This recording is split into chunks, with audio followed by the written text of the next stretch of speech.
Welcome to CC Plus.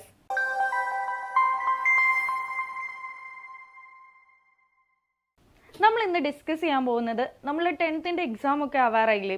അപ്പോൾ ഹിന്ദിയിൽ നമുക്ക് വ്യാകരണിയിൽ നിന്ന് ക്വസ്റ്റ്യൻ ഉണ്ടാവും, അതുപോലെ തന്നെ നിങ്ങളുടെ ലിറ്ററേച്ചർ കഹാനി നിബന്ധ് അങ്ങനെയുള്ള നിങ്ങളുടെ ലിറ്ററേച്ചർ പാർട്ടിൽ നിന്ന് ക്വസ്റ്റ്യൻ ഉണ്ടാവും. അതുപോലെ തന്നെ വളരെ ഇമ്പോർട്ടൻ്റ് ആയിട്ടുള്ള ഒരു പാർട്ടാണ് രചനാകാരി അഥവാ ക്രിയേറ്റീവ് റൈറ്റിംഗ്. നമുക്ക് ഒത്തിരി പോർഷൻസ് ഈ ഒരു ഏരിയയിലും കവർ ചെയ്യാനുണ്ട്. അപ്പോൾ ഏറ്റവും കൂടുതൽ കുട്ടികൾക്ക് പേടിയുള്ള ഒരു ഏരിയയും കൂടിയാണ് ഈ ഒരു സ്വന്തമായിട്ട് എഴുതുക എന്നുള്ളത്, ക്രിയേറ്റീവ് റൈറ്റിംഗ്. അപ്പോൾ ഹിന്ദിയിൽ നമുക്ക് എങ്ങനെ ഈ ഒരു ഭാഗത്ത് മാർക്ക് സ്കോർ ചെയ്യാം എന്നുള്ളത് നോക്കാം. അപ്പോൾ ഇന്ന് നമ്മൾ ഡിസ്കസ് ചെയ്യാൻ പോകുന്നത് ഈ ഒരു രചനാകാരിയിൽ കുറച്ച് ടോപ്പിക്സ് ആണ്. സോ നമ്മൾ അതിൽ ആദ്യം പോകുന്നത് പത്രലേഖനിലേക്കാണ്. പത്രലേഖൻ നിങ്ങൾക്ക് അറിയാമായിരിക്കും എന്താണ്, ലെറ്റർ റൈറ്റിംഗ് ആണ്. അപ്പോൾ ലെറ്റർ റൈറ്റിംഗ് ഈ പറഞ്ഞ പോലെ എല്ലാ എക്സാംസിനും വളരെ ഇമ്പോർട്ടൻ്റ് ആയിട്ട് വരുന്ന ഒരു ഏരിയ ആണ്. നമ്മളൊരു 8th മുതൽ ലെറ്റർ റൈറ്റിംഗ് സ്റ്റാർട്ട് ചെയ്യുന്നുണ്ട് എങ്കിൽ പോലും ഇപ്പോഴും ഫോർമാറ്റ് അറിയാത്ത സ്റ്റുഡൻസും ഉണ്ടാകാം. അപ്പോൾ ഈ ഒരു ലെറ്റർ റൈറ്റിംഗ് പാർട്ടിൽ നമുക്ക് മാർക്ക് ഡിവിഷൻ വരുന്നത്, ഒന്ന് നിങ്ങൾ എങ്ങനെ അത് എഴുതുന്നു അതിൻ്റെ ഫോർമാറ്റിന് മാർക്കുണ്ട്, അതുപോലെ തന്നെ വളരെ ഇമ്പോർട്ടൻ്റ് ആണ് നിങ്ങൾ എഴുതുന്ന കണ്ടന്റിനും മാർക്കുണ്ട്. അപ്പോൾ നമുക്ക് ജസ്റ്റ് നോക്കാം എങ്ങനെയാണ് പത്രലേഖൻ വരുന്നതെന്ന്. അപ്പോൾ ഹിന്ദിയിൽ വളരെ ഇമ്പോർട്ടൻ്റ് ആയിട്ടുള്ളൊരു പോർഷൻ തന്നെയാണ് പത്രലേഖൻ എന്ന് പറയുന്നത്. പത്രലേഖൻ എഴുതുമ്പോൾ മിസ് കുറച്ച് കാര്യങ്ങൾ ആദ്യമേ പറയാം, കുറച്ച് കാര്യങ്ങൾ നമ്മൾ ശ്രദ്ധിക്കേണ്ടതായിട്ടുണ്ട്. നോക്കിക്കേ, പത്രലേഖൻ എഴുതുന്ന സമയത്ത് ഇത് വളരെ ഇമ്പോർട്ടൻ്റ് ആണ്. സഹജ് സരൽ തഥാ സാമാന്യ ബോൾചാൽ കി ഭാഷ.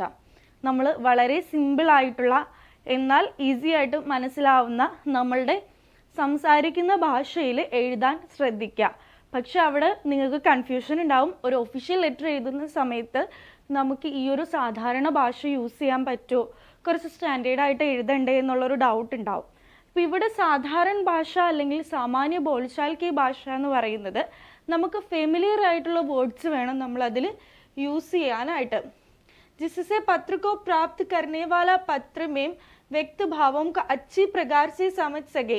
ഏറ്റവും ഇമ്പോർട്ടൻ്റ് ആയിട്ട് ഒരു ലെറ്റർ റൈറ്റിങ്ങിൽ നമ്മൾ ഇമ്പോർട്ടൻ്റ് ആയിട്ട് ഫോക്കസ് ചെയ്യേണ്ടത് ആ ലെറ്റർ കിട്ടുന്ന ആൾക്ക് എന്താണ് അതിൽ കണ്ടന്റ് എന്നുള്ളത് മനസ്സിലാക്കാനായിട്ട് പറ്റണം.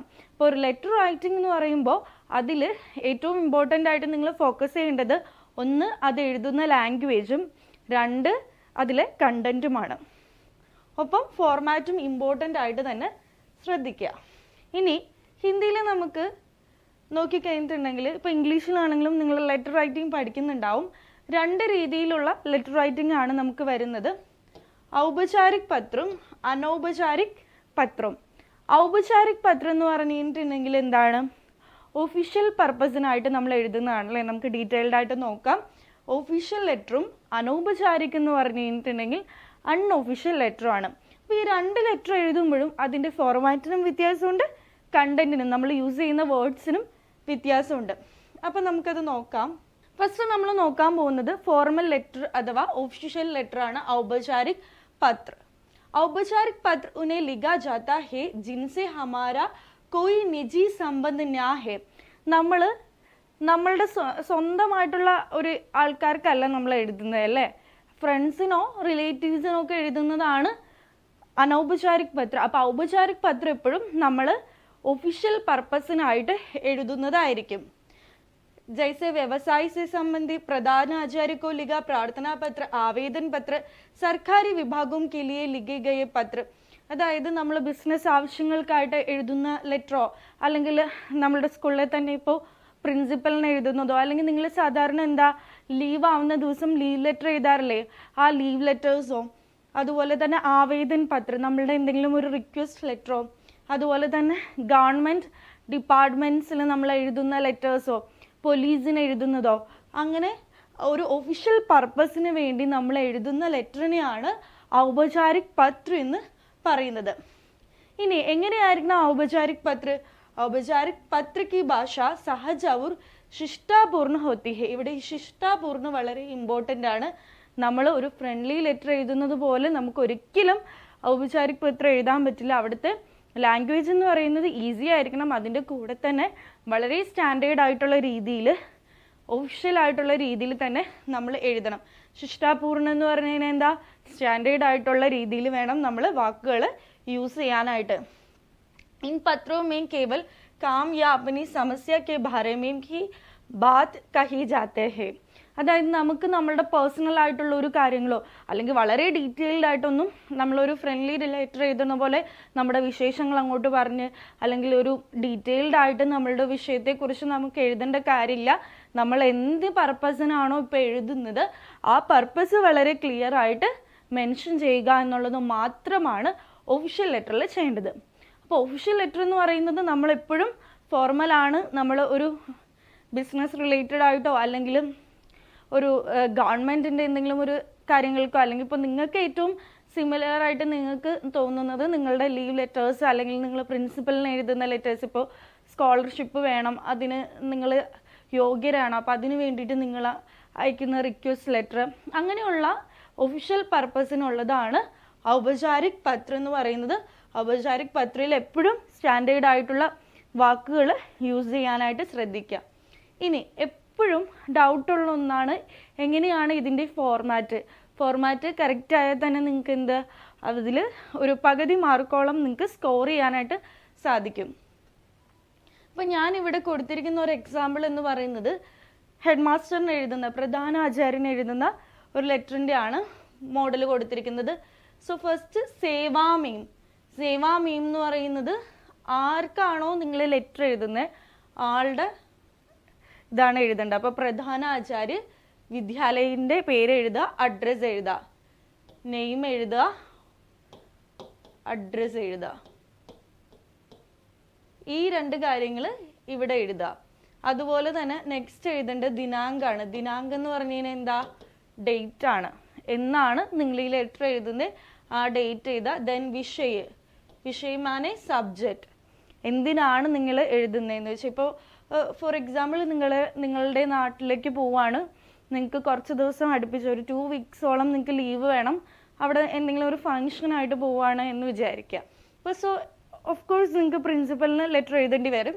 അപ്പോൾ നിങ്ങളുടെ പ്രിൻസിപ്പലിൻ്റെ പേര്, നിങ്ങളുടെ സ്കൂളിൻ്റെ അഡ്രസ്സ് എഴുതുക, നിങ്ങൾ എഴുതുന്ന ഡേറ്റ് എഴുതുക. വിഷയൻ്റെ അവിടെ 2 ഹഫ്തേക്ക് छुट्टी ആയിരിക്കും, 2 ആഴ്ചത്തെ ലീവായിരിക്കും. നിങ്ങളുടെ छुट्टीക്ക് ആവേദനം കൂടെ എഴുതുക, റിക്വസ്റ്റ് ഫോർ 2 വീക്സ് ലീവ്.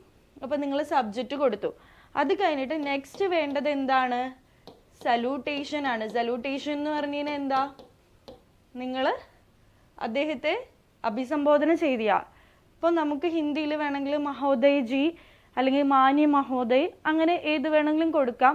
മാന്യ ചേർക്കാം, മാന്യ അധ്യാപിക ജി അല്ലെങ്കിൽ മാന്യ അധ്യാപക ജി അല്ലെങ്കിൽ മാന്യ മഹോദയ് എന്ന് പറയുന്നത് നമ്മൾ റെസ്പെക്റ്റഡ് സാർ എന്ന് പറയുന്ന പോലെയാണ്. എന്നിട്ട് നിങ്ങളുടെ പഹല അനിശ്ചിത് ദൂസര അനിശ്ചിത്. പഹല അനിശ്ചിതിൽ ഇപ്പോൾ നമ്മൾ ക്ലാസ്സിൽ ഏത് ക്ലാസ്സിലാണ് പഠിക്കുന്നത്, ഇപ്പം ഞാൻ ഈ സ്കൂളിൽ ഇന്ന ക്ലാസ്സിൽ ഇന്ന ഡിവിഷനിൽ പഠിക്കുന്ന വിദ്യാർത്ഥിയാണ്, എനിക്ക് ഈ ഒരു ആവശ്യവുമായി ബന്ധപ്പെട്ട് ഇന്ന ഡേറ്റ് മുതൽ ഇന്ന ഡേറ്റ് വരെ ലീവ് ആവശ്യമുണ്ട്, ഈ ഒരു അവസ്ഥ മനസ്സിലാക്കിക്കൊണ്ട് എനിക്ക് ലീവ് അനുവദിക്കുമെന്ന് പ്രതീക്ഷിക്കുന്നു. അങ്ങനെ നിങ്ങൾക്ക് കണ്ടന്റ് നിങ്ങൾ ഡെവലപ്പ് ചെയ്യുക. അപ്പോൾ ഇതൊരു ഒഫീഷ്യൽ ലെറ്റർ ആയതുകൊണ്ട് തന്നെ നിങ്ങൾ ഒരുപാട് കണ്ടന്റ് ഇങ്ങനെ ഡീറ്റെയിൽഡ് ആയിട്ട് വേണ്ട, വളരെ ചുരുക്കി നിങ്ങളുടെ ആവശ്യം എന്താണോ അത് മാത്രം പറയുക. പിന്നെ ഒഫീഷ്യൽ ലെറ്റർ ആകുമ്പോൾ നിങ്ങൾ ഡേറ്റ് മെൻഷൻ ചെയ്യാനായിട്ട് മറക്കരുത്. നിങ്ങളുടെ ആവശ്യത്തിനനുസരിച്ച് എന്താണോ, ഇപ്പോൾ വേറൊരു എക്സാമ്പിൾ പറയുകയാണെങ്കിൽ നിങ്ങളുടെ മാല കാണാതെ പോയി, അപ്പോൾ പോലീസിൽ നിങ്ങൾ പരാതിപ്പെടുവാണ്, ഒരു ശിക്കായത്തി പത്രമാണ്, കംപ്ലൈൻറ്റ് ലെറ്ററാണ്, അതും എന്താണ്, ഒരു ഒഫീഷ്യൽ ലെറ്ററാണ്. അപ്പോൾ നിങ്ങളുടെ മാല കാണാതായ ഡേറ്റ്, സമയം അതെല്ലാം നിങ്ങൾ മെൻഷൻ ചെയ്തിട്ടുണ്ടായിരിക്കണം. അപ്പോൾ കൃത്യമായിട്ട് എന്താണോ നിങ്ങൾക്ക് എക്സാമിന് വരുന്ന ക്വസ്റ്റ്യനിൽ തീർച്ചയായിട്ടും അവർ എന്താണ് കണ്ടീഷൻ എന്നുള്ളത് പറഞ്ഞിട്ടുണ്ടാവും, അല്ലെങ്കിൽ എന്താണ് കണ്ടന്റ് നിങ്ങൾ എഴുതേണ്ടതെന്നുള്ളത് കൃത്യമായിട്ട് ക്വസ്റ്റ്യൻ പേപ്പറിൽ ഉണ്ടാവും. അപ്പോൾ അത് നോക്കിയിട്ട് ബാക്കി നിങ്ങളുടെ ഐഡിയ അനുസരിച്ചിട്ട് വേണം ഡെവലപ്പ് ചെയ്യാനായിട്ട്. അപ്പോൾ ആദ്യത്തേതിൽ നിങ്ങളുടെ പ്രശ്നം പറയുക, രണ്ടാമത്തേതിൽ നിങ്ങൾ എന്തിനാണ് റിക്വസ്റ്റ് ചെയ്യുന്നത് പറയുക. അത് രണ്ടും കഴിഞ്ഞു. അതിനുശേഷം ഈ സൈഡിൽ തന്നെ എഴുതുക, ആപ്ക ആജ്ഞാകാരി ഒരു ആജ്ഞാകാരിണി. ആജ്ഞാകാരി എന്ന് പറയുന്നത് പുല്ലിംഗാണ്, ആജ്ഞാകാരിണി എന്ന് പറയുന്നത് സ്ത്രീലിംഗാണ്. അത് കൊടുക്കുക. ശിഷ്യ പുല്ലിംഗാണ്, ശിഷ്യ സ്ത്രീലിംഗാണ്. സോ നിങ്ങളുടെ പേര് മെൻഷൻ ചെയ്യുക. ഗംഗ ഇവിടെ എക്സാമ്പിൾ കൊടുത്തിരിക്കുകയാണ്. നമുക്ക് ഒരിക്കലും പബ്ലിക് എക്സാം ആണ്, നമ്മുടെ പേര് മെൻഷൻ ചെയ്യാൻ പാടില്ല. സോ അതുകൊണ്ട് നമുക്ക് എന്തെങ്കിലും ഒരു പേര് കൊടുക്കുക, നിങ്ങളുടെ ക്ലാസ് കൊടുക്കുക. ഇപ്പോൾ പ്രധാനാചാര്യനായതുകൊണ്ടാണ് ഇവിടെ ക്ലാസ് കൊടുക്കുന്നത്. ഓക്കെ, അപ്പോൾ മെയിനായിട്ട് നിങ്ങൾ ടു അഡ്രസ്സ് എഴുതുക, ഡേറ്റ് എഴുതുക, സബ്ജക്റ്റ് എഴുതുക, ദെൻ സല്യൂട്ടേഷൻ എഴുതുക, കണ്ടന്റ് എഴുതുക, ലാസ്റ്റ് കൺക്ലൂഷൻ എഴുതുക. അപ്പോൾ അതാണ് ഈ ലാസ്റ്റ് നിങ്ങൾക്ക് ആപ്ക വിനയ് ഛാത്ര എന്നോ അല്ലെങ്കിൽ ആപ്ക ആജ്ഞാകാരി എന്നോ എന്ത് വേണമെങ്കിലും കൊടുക്കാം. Plus address, class. ഇനി ചില ലെറ്റേഴ്സിൽ നിങ്ങൾ ഇവിടെ ഇതിന് പകരം ഹസ്താക്ഷരം കാണും, ഹസ്താക്ഷരം അഡ്രസ്സും കാണും. ഇപ്പോൾ നിങ്ങളൊരു കംപ്ലൈൻറ്റ് ലെറ്റർ ആണ് അയക്കണമെങ്കിൽ ഇവിടെ പോലീസ് സ്റ്റേഷൻ്റെ അഡ്രസ്സ് ഉണ്ടാവും. അതിനുശേഷം താഴെ വരുമ്പോൾ നിങ്ങളുടെ പേരും നിങ്ങളുടെ ഒപ്പം നിങ്ങളുടെ അഡ്രസ്സും ആയിരിക്കും കൊടുക്കേണ്ടത്. അപ്പോൾ ഈ മോഡൽ എന്തായാലും നിങ്ങൾ മനസ്സിലാക്കി വെക്കുക. ഏതൊക്കെയാ? ടു അഡ്രസ്, ദെൻ ആ നെയിമും ടു അഡ്രസ്സും, പിന്നെ ഡേറ്റ്, പിന്നെ subject, then salutation, then content and after all conclusion with address, from address. Okay, ഇവിടെ ഫ്രം അഡ്രസ് ആണ് എഴുതേണ്ടത്.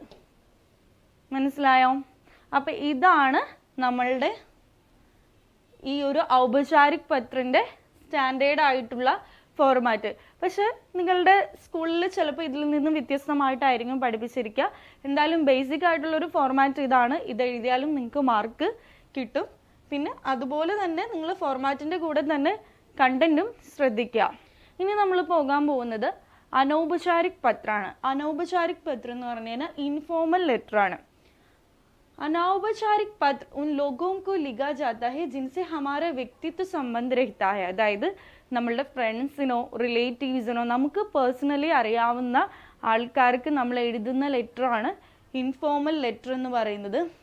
അത് നമുക്കിപ്പോൾ അമ്മയ്ക്കോ അച്ഛനോ അല്ലെങ്കിൽ ഭായ്ക്കോ ബഹനോ ഇപ്പോഴല്ലേ നമുക്ക് ഈ ഒരു സോഷ്യൽ മീഡിയയ്ക്ക് നമ്മൾ പ്ലാറ്റ്ഫോംസ് ഒക്കെ യൂസ് ചെയ്യാൻ തുടങ്ങിയത്, അല്ലെങ്കിൽ ടെലിഫോൺ യൂസ് ചെയ്യാൻ തുടങ്ങിയത്. അതിന് മുന്നേ വരെ ലെറ്റർ റൈറ്റിംഗ് ആയിരുന്നു. അപ്പോൾ നിങ്ങൾക്ക് ആർക്ക് വേണമെങ്കിലും, ഇപ്പോൾ ഫാമിലിയിൽ ആർക്ക് വേണമെങ്കിലും ലെറ്റർ എഴുതാം, അല്ലെങ്കിൽ ഫ്രണ്ട്സിന് എഴുതാം.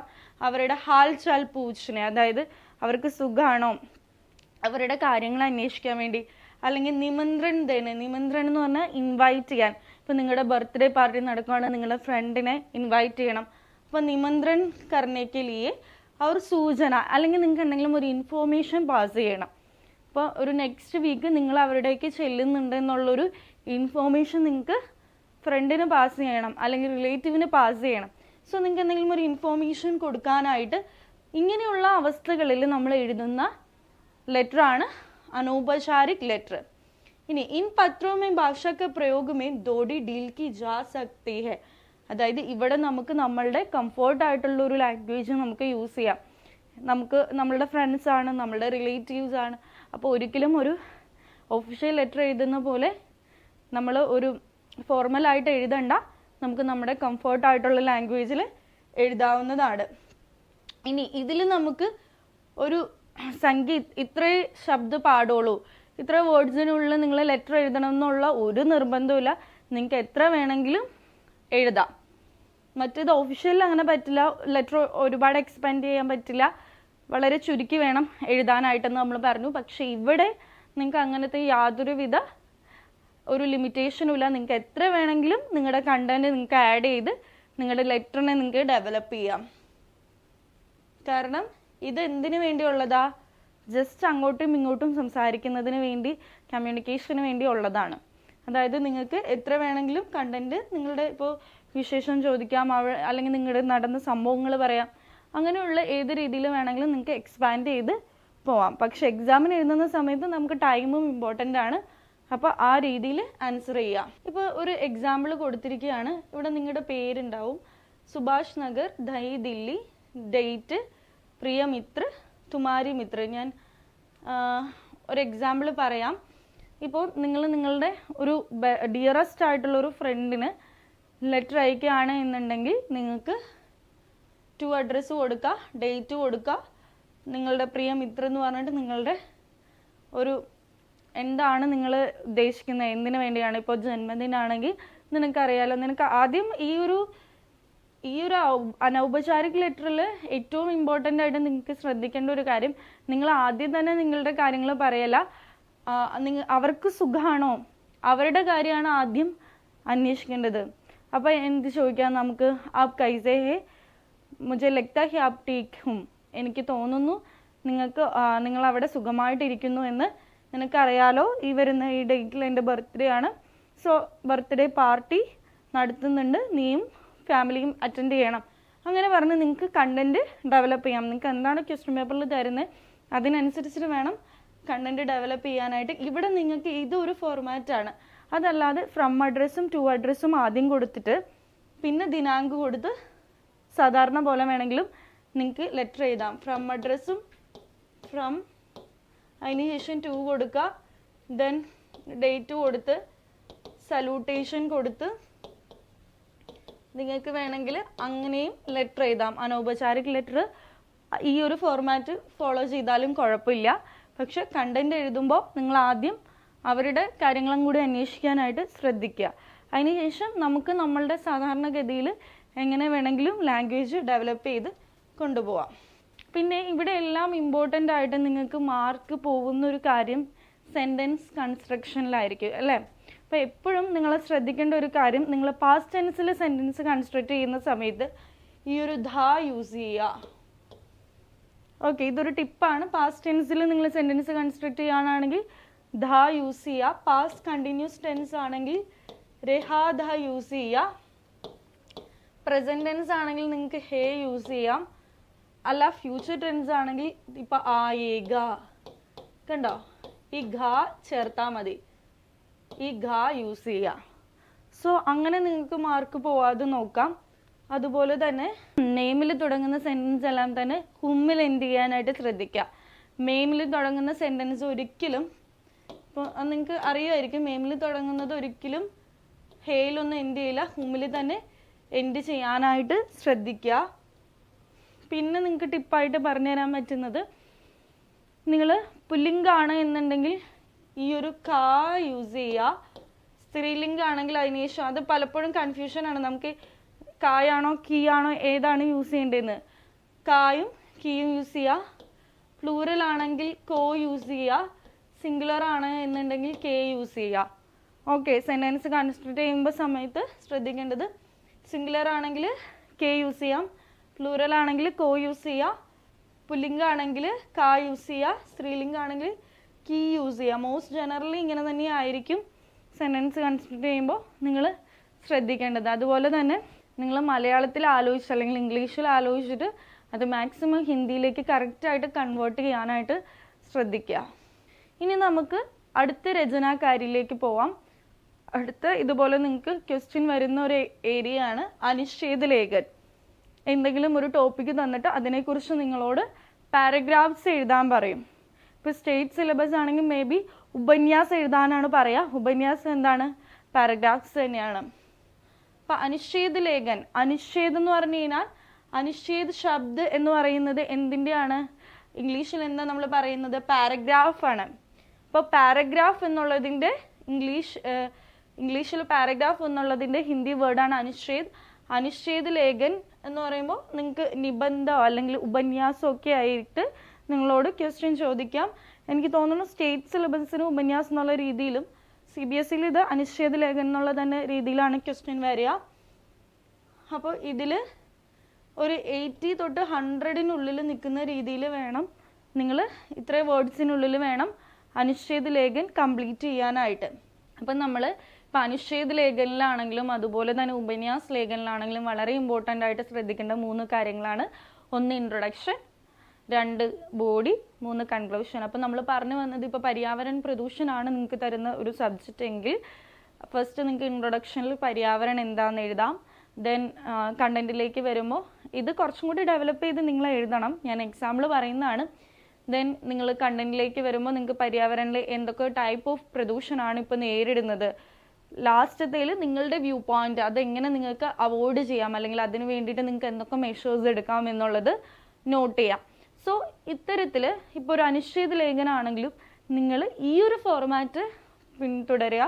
അപ്പം അതാണ് രൂപരേഖ ഉണ്ടാക്കി. നിങ്ങൾ ആദ്യം ആ ഒരു എക്സാം പേപ്പറിൽ നിങ്ങളുടെ ഒരു സബ്ജക്റ്റ് കാണുമ്പോൾ തന്നെ നിങ്ങൾ അതിനെക്കുറിച്ച് ഐഡിയാസ് ഡെവലപ്പ് ചെയ്ത് ഈ 3 കണ്ടന്റ് വരുന്ന രീതിയിൽ എഴുതുക. അതുപോലെ തന്നെ ലാംഗ്വേജിൻ്റെ കാര്യം ഈസി ആയിരിക്കണം. പേപ്പർ നോക്കുന്ന ആൾക്ക്, അതായത് വായിക്കുന്ന ആൾക്ക് മനസ്സിലാവണം. അതുപോലെ തന്നെ ഇൻഫ്ലുവൻസിങ് ആയിരിക്കണം.